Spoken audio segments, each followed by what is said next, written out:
I'm good. How fun is this, right? Hi, everybody. How you doing? It's been a while. It's been a little while. When was it? You've been kind of busy. What have you been doing? You know, making stuff and Becoming a massive movie star. I'm so proud of you, dude. I'm so proud of you, man. It's awesome. And thank you, by the way, for coming back. You were so slammed. You have such a crazy schedule.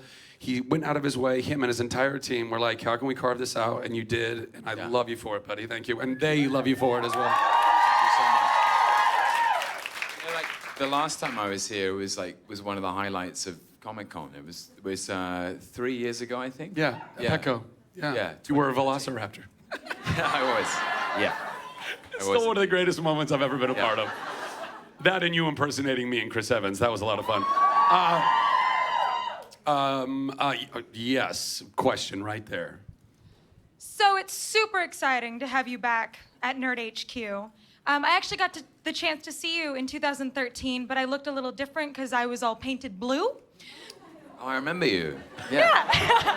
Hi. I remember you. Hello. Hi. Nice to see you. Nice to see you too. Thanks for coming back. My pleasure. My question, you've been doing incredible movies, especially over these last 3 years, but not as much theater that we've seen. Do you have any plans to go back? And if so, what would you like to do as your theater comeback? That's a great question. Thank you. It's interesting. It was while I was doing Coriolanus, which I think I did after. Thank you. Wow. My goodness. A lot of people in here saw that show. During the run of that show was when I decided to do Crimson Peak, High Rise, and I Saw the Light. So I made those 3 films immediately after that, and then it's just that things come up and you can't say no to them in a way. So around that same time, I met with the producers of The Night Manager and decided to do that. And then got asked to be in the King Kong movie, and that's a huge privilege as an actor. So there are plans, and I do have some. I'm not going to tell you what they are. I mean, is there a dream role? Is there a role that you have yet to play, or even a role that you've played before that you'd like to revisit?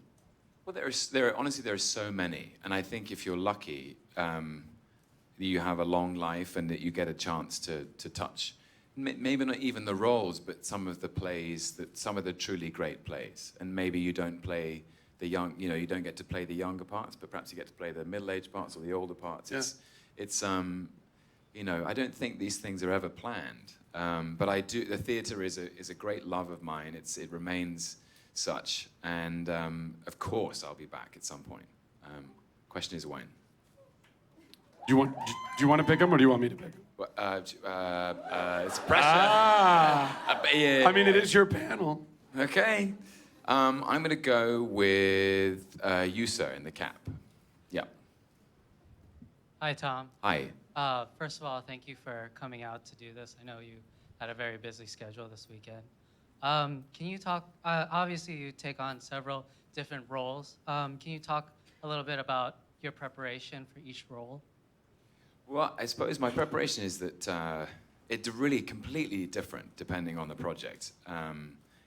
It's sometimes, the most important thing is to try to align myself with the tone. That basically try and find the tone of the piece and sync up with what that is. When I made Crimson Peak, for example, I asked Guillermo del Toro to give me a lot of the books that had inspired him to write that screenplay and design the film the way he had. So I wanted to understand the world of his imagination so I could connect myself to it. It's usually about reading and reading around the idea of the film, the story, the character, and slowly you get ideas about things. You think, there's something I can connect to. But inspiration comes from the strangest places. Music is a big one for you too. Yeah, music is big when you get on set. when you're in a scene, because everybody on set has a very necessarily practical energy. They're operating machinery, they're moving lights, they're electricians, they are carpenters, they are sound recordists, and sometimes you have to be in an emotional headspace that's very different from the space that you're in, and music can be very helpful, whether it's dramatic or light or emotional, and so yeah, that's... What was that techno stuff you were listening to when on Thor? You were actually, it might have even been. I visited the set of the first Thor. It was the first time I met you, and you were sitting in your chair, and you had your earbuds in, and you were literally just like there was something that was going on. I don't even know what the scene was, and I was like, dude, he is in it right now. Listen, I still play it. I was on the set of Thor Ragnarok 3 days ago. See you there. How's that going?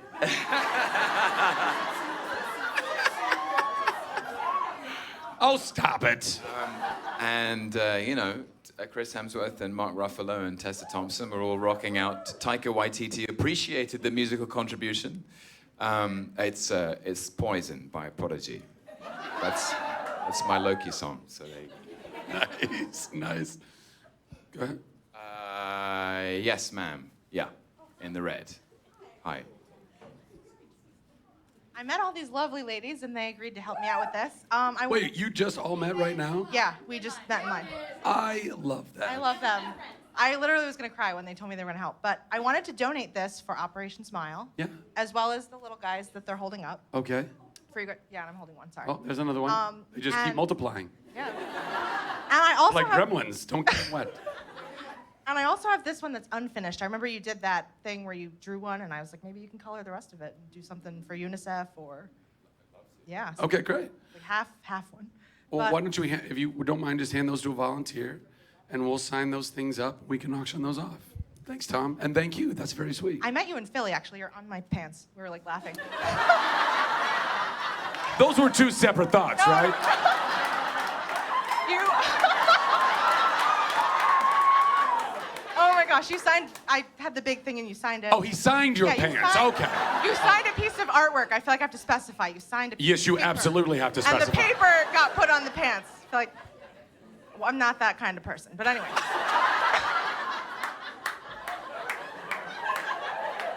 Oh my gosh, I'm a teacher. I'm sorry. All right.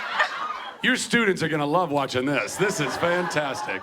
Oh my. So since you're getting back into Thor, I have a really interesting Loki question for you. If Loki had the opportunity to go back to himself in the first Thor, or even in the Avengers film, and either change his decision or do something differently, what would he do? Or would he change it? Or would he give himself any advice? I wanted to ask you this, and I totally choked, so woo! I have to really think about that now. I mean, right now, as far as you guys know, he's in a pretty good spot. I mean, he made it. He got what he wanted, which is the throne. So he's fine. You know, if that was his objective, he managed to achieve that. You know, maybe he could have done it by faster means, I suppose. Yeah, it's interesting. It's an interesting question to think whether that will ever be enough. But yeah, you'll get to see what happens next. Next question. In the glasses, just there. Yeah, hi. You were so blown away right now. Oh my God, he said me. I was not expecting that. Okay. I have Must have been expecting it a little bit because you put your hand up.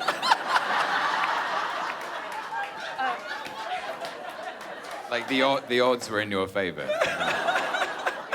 I have two quick questions. The first is with all of the technology that has been around in the past few days, maybe a few weeks, have you heard of Pokemon Go / are you playing it?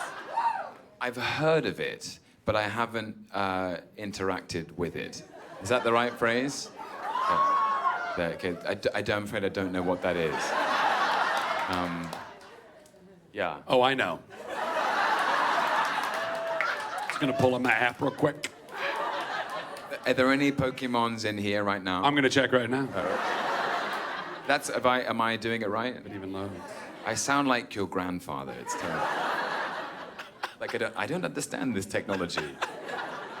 It's when like older people call it like the Facebook and stuff like that. Are you on the Facebook? My dad's finally on the Facebook. He loves the Facebook. I can't pull it up. I don't know. My phone's being a bitch. Yes, next question. Yes, ma'am. Yeah. Hi, Tom and Zach. Zach, you sang happy birthday to me yesterday for my birthday, and I'm hoping Tom would do the same. Is it your birthday today? Yeah, it was yesterday. Well, technically. Don't get greedy, girl. Don't get greedy. Next question. Defer to the boss. Yes, ma'am. Yeah. Hi, I'm Caitlin. Hi, I was wondering what the last book you read for fun was, and if you could recommend one book, what would it be and why? Thank you and love you. Thanks, Caitlin. You're adorable. Yeah. Are you a Pokemon?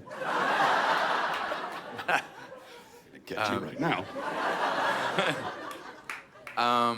The last book I read was the last real satisfying book I read was Purity by Jonathan Franzen.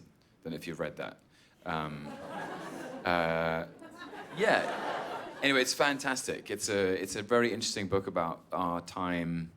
It follows the Purity is the name of the leading character. She's a 21-year-old called Purity, and everyone calls her Pip. And she's just trying to make her way in the world, and the world is difficult because it's sort of about the way we find identity in real life and on the internet, and how it's sort of it's confusing. It's a confusing new landscape to map out. It's a brilliant book about identity and the way we live now.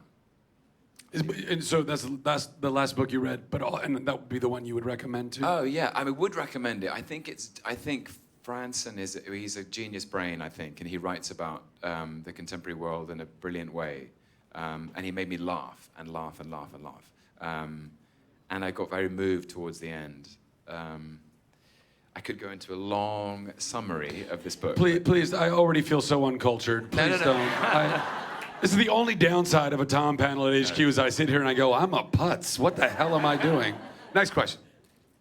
I'm going to go with you, ma'am. What have you learned about yourself and the characters that you have played in your career? Ooh. I think I've learned that I've certainly learned that we contain, all of us, we contain more possibility than we are perhaps taught. That we have within us more potential for so many more things than contemporary society perhaps would allow for. Because all the characters I've played are me, but they're also not me, and yet within myself I've had to find the possibility of every one of those people, and really it just makes me feel more connected to people. It makes me feel like we're all actually made. That's, I believe, the power of cinema and theatre and television is to connect people, and to unite us in our humanity. I think that when it's really truly great, that's what it can do. Yeah.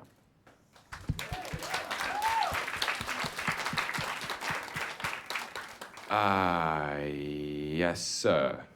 Yep, in the cat. All right, this is gonna be a very weird question. You could answer too, Zach. Being an SC. When you start with that, continue. Okay. Seeing as though you two are actors and all that, you have to go out about your day. What is your favorite meal of the day? Breakfast, lunch, or dinner? Ooh. Breakfast, without question. I just wake up excited to eat it. I wake up and I'm ready for it. I'm like, get me that breakfast. Now. I just had the most amazing visual of you just springing out of bed going, bacon and eggs, bacon and eggs, bacon and eggs, bacon and eggs. Then you get the fun of the decision you get to make about what you're gonna have, whether you have porridge or scrambled eggs, whether you whether you go out and get it maybe. You even make breakfast sound sexy and charming. What the fuck is happening? Good Lord. I'm a breakfast guy. You know what though? But see, that's like, for me, like I actually don't like the decision making of. I genuinely don't. If I could eat for the rest of my life, if food could be like in a pill, that I knew I got all my nutrients and everything. And by the way, and I love food, I really do. Like foodies, when I tell foodies this, they go, that's just blasphemy. Don't you appreciate great food? That's just blasphemy. I'm sitting here thinking that. Like, see? Food in a pill. Well, no, because the thing about it, I don't know. It's why I wear the same fucking clothes every day. Like I wear the same clothes every day.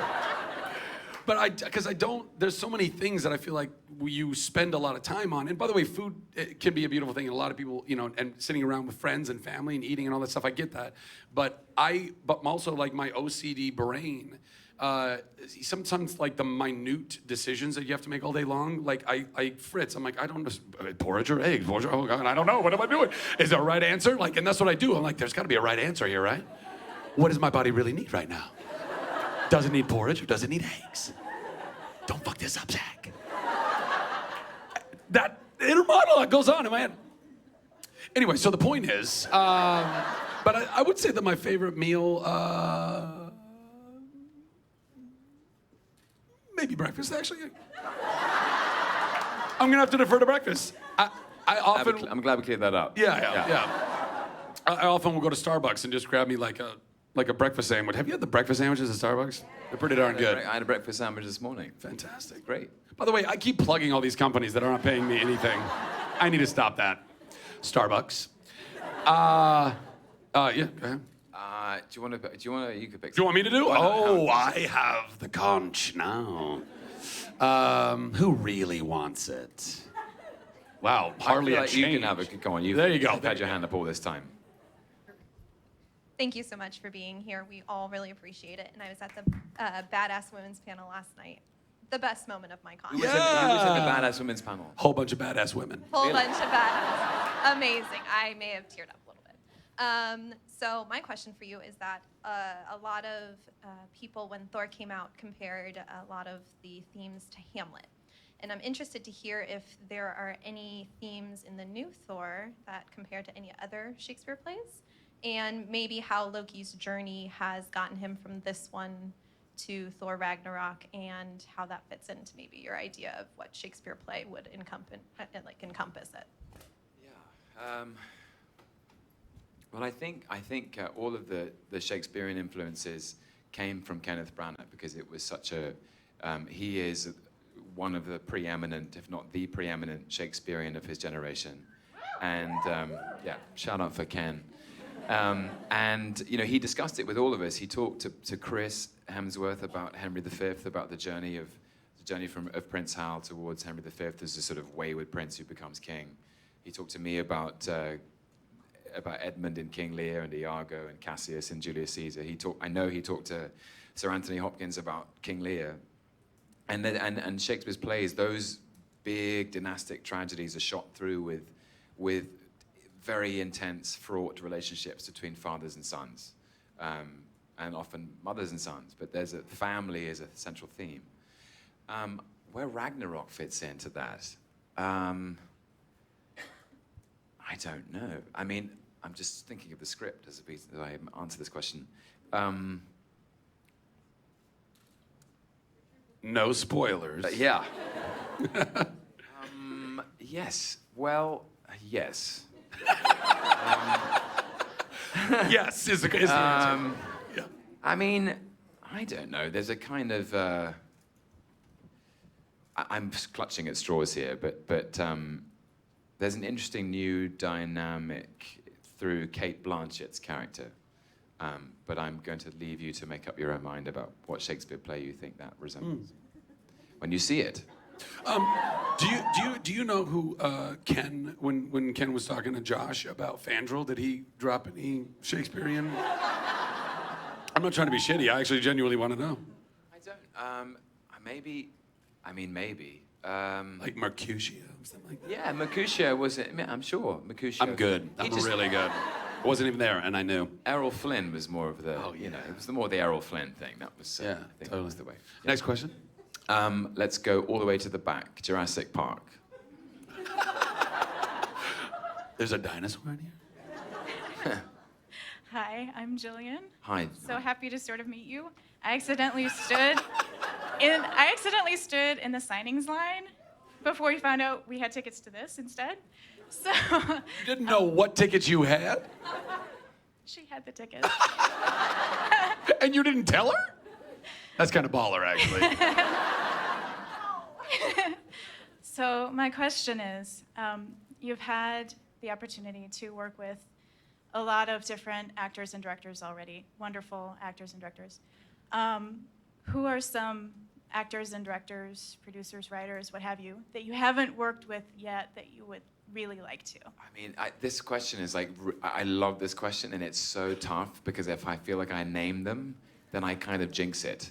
Like, and I have a wish list that gets longer and longer with every year that passes, and there are new films that come out with new directors who are, 10 years younger than me and more cine-literate and just generally better human beings. There is, the great thing about the industry is it just keeps regenerating with more and more talent and more vision, with different ideas. And I find that's what's so thrilling is I've had some wonderful experiences with people who weren't making films when I began making them myself. And that's the most exciting thing is that you keep learning from people that you had no idea you would. You know what I mean? Oh, absolutely. Yeah. I also understand the reluctance to want to actually name anybody because I get that jinxing thing. It's like, because, there's really awesome, there's so many talented people in this business, and you get your hopes up too much and all of a sudden that doesn't work out. I mean, already there's directors that have either died or have retired since I've been an actor or other actors that I wanted to work with that have passed away, and I'm like, fuck, I'll never get that chance. That's a real bummer. Yeah. You said how like people like Ben Wheatley, if when I became an actor, he hadn't made any films before, but now he's like one of my favorite directors, and that's what I love about being an actor is that you can suddenly you're working with someone who perhaps you hadn't conceived you might be working with, and you really learn from them. That's great. Thank you. I love you, by the way. Yes, ma'am. Over there. Yeah. Guys, really quick. Unfortunately, I'm being told this is our last question. I'm so sorry. I'm so sorry. He is a very busy person. Sorry. Yes. It better be real good. No pressure, right? Yeah, no pressure. Okay, thank you for coming back. Out of anybody you've ever worked with, who's your absolute favorite?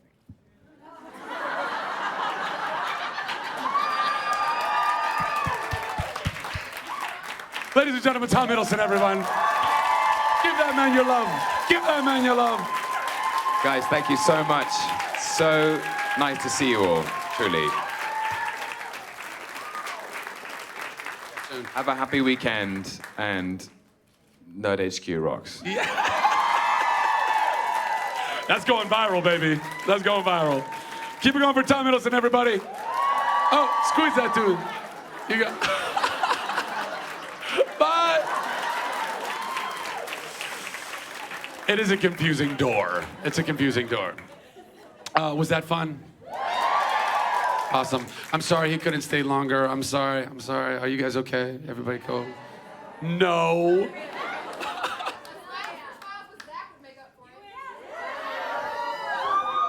No pressure. I know it's for the kids.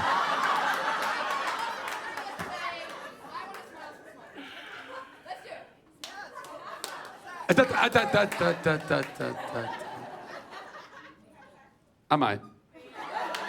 I might. If I can, you guys will know very, very soon. I gotta go back there. I gotta go hug that man one more time, because he's a really nice hugger. Don't be jelly. Okay. And then I'll figure that out, and we'll let you guys know. I definitely be doing at least one Smiles for Smiles tomorrow at some point, because a few of the panelists that we have tomorrow, like Steven and Jared, like those guys are cool. I don't need to be out here with them. Also, they smell really bad. But I'm gonna try and get one in tomorrow if I can't do today. I guess I don't really have anything else to say other than, oh, yes. What? Oh, I know, I'm coming right now. What? What is the blue ticket for? Oh, the auction. Oh, no, she just gave those to be auctioned. Yeah. So that's just a free blue ticket. I don't know. Keepsake. Guys, thank you, love you, bless you. Thank you for supporting us. Good night.